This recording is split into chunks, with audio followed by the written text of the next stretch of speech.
Calvin and Walter knew that they were on the verge of something special here. They were hot on the trail of an animal that was considered extinct for nearly a decade. But what shocked the two scientists even more than the discovery itself was when they realized where the animal was going. They could simply not believe what they were witnessing. It was roaming straight in the direction of the city. Calvin and Walter looked at each other in shock, realizing they couldn't let that happen. If the animal reached the city, it would likely not survive, and their discovery would have been for nothing.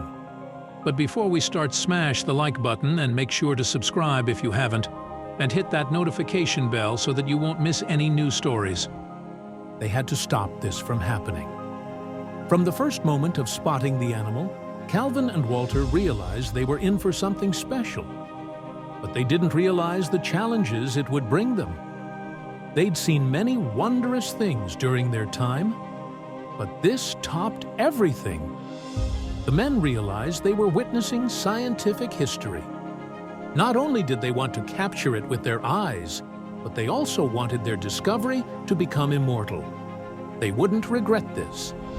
But why would the animal move so close to the city? Surely its natural instincts should have kicked in already. There must be something there the animal is longing for. Calvin and Walter have stayed in the mountains for months now.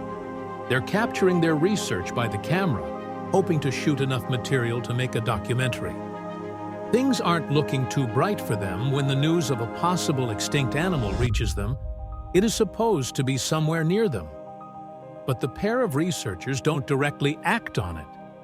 They grew cynical over these past few months, which meant only defeat and disappointment. They knew they needed a change of luck in order to finish their documentary. Little did they know, this animal, and especially his journey, was all they needed. Finally, after some hours of overthinking it, they decide to follow up on the tip. After all, they have nothing to lose. There was just one obstacle to begin with.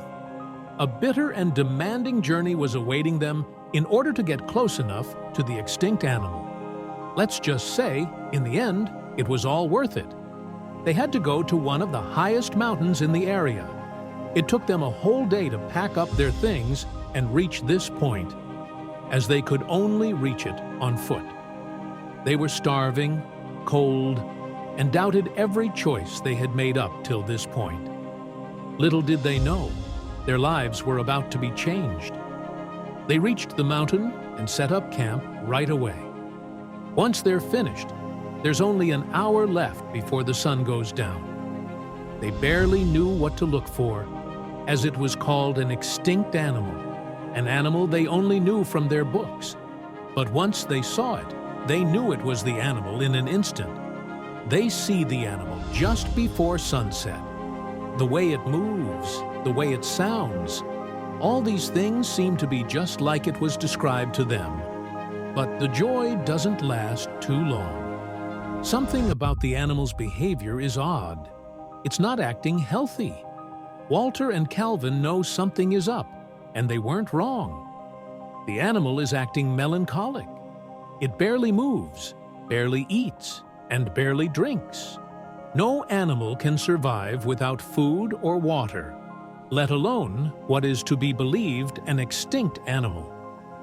Walter and Calvin realize the seriousness of the situation and know the animal needs a home. Luckily, the animal had a new home in mind, which would move them to tears. The sun goes down shortly after. Calvin and Walter can only continue their investigation during the daylight and need some rest themselves. Yet, they are smart enough to stay close to the animal. They agree to sleep at separate hours, so at least one of them can follow the animal if needed. Calvin started, and some action was awaiting him. A few hours later, when Walter woke up from his alarm to relieve Calvin from his duty, he couldn't find his partner. Where did he go? He uses his night goggles to look for him, and after a little while, he sees a campfire. It's about 200 meters away. Would it be him? There was barely any human life in these mountains, so Walter took a safe bet in thinking that it would be Calvin. He packs up all their things and hurries to get to Calvin, who needs some sleep by now. And when Walter arrived, a pleasant surprise was waiting for him. Because in these last few hours, the animal started to feel better again. It drank some water, ate some berries, and, most importantly, it moved. Calvin and Walter spoke about what it could mean, and they concluded that the animal was just looking for a place to stay. Little did they know, the animal was looking for something far more miraculous. Walter takes over the guarding shift, and in the meantime, both the animal and Calvin sleep for a few hours. Walter takes this time to form a plan about how to follow the animal without it noticing them. But before he can finish his plan, he has to wake up Calvin for something surprising. The animal woke up. It drank a little water and moved on right after. The researchers act right away by packing up their things and following the animal from a safe distance. This time, the animal seems to be in a rush, and its behavior would change even more. They see how the animal starts marking some trees with its urine. The longer they follow the animal, and so the closer it gets to its miraculous destination, the more it urinates on the trees. Was it getting closer to something? Or someone, perhaps? It's getting dark, and luckily, the animal rests for about the same times of day as the researchers. Calvin and Walter set up camp once more. What would be their last time? Unfortunately, they'd be unpleasantly surprised once it got dark. Somewhere in the distance, far enough for now but still too close, there were many lights.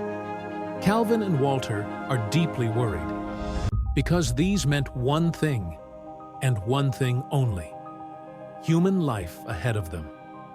Calvin and Walter worry about the animal. Does it know where it's heading? Their worries are justified. Human life interfering with animal life never resulted in the benefit of the animals, let alone a possible extinct animal.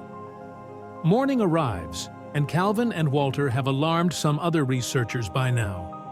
They warned them about the animal heading toward the city, so they could intercept it before others could. This also meant more people knew of the animal. Fingers crossed. The animal keeps heading toward the city, even faster, even more determined. It doesn't even stop to drink water anymore and urinates against even more trees. Calvin and Walter follow the animal with intrigue and fear. Where could this possibly end up? Then, while the animal is still far enough from the city, a few youngsters come to greet it. They're clearly her cubs, as she greets them with heartfelt. Apparently, it was looking for its cubs all this time. Calvin and Walter burst into tears. They won an award for their documentary only months later,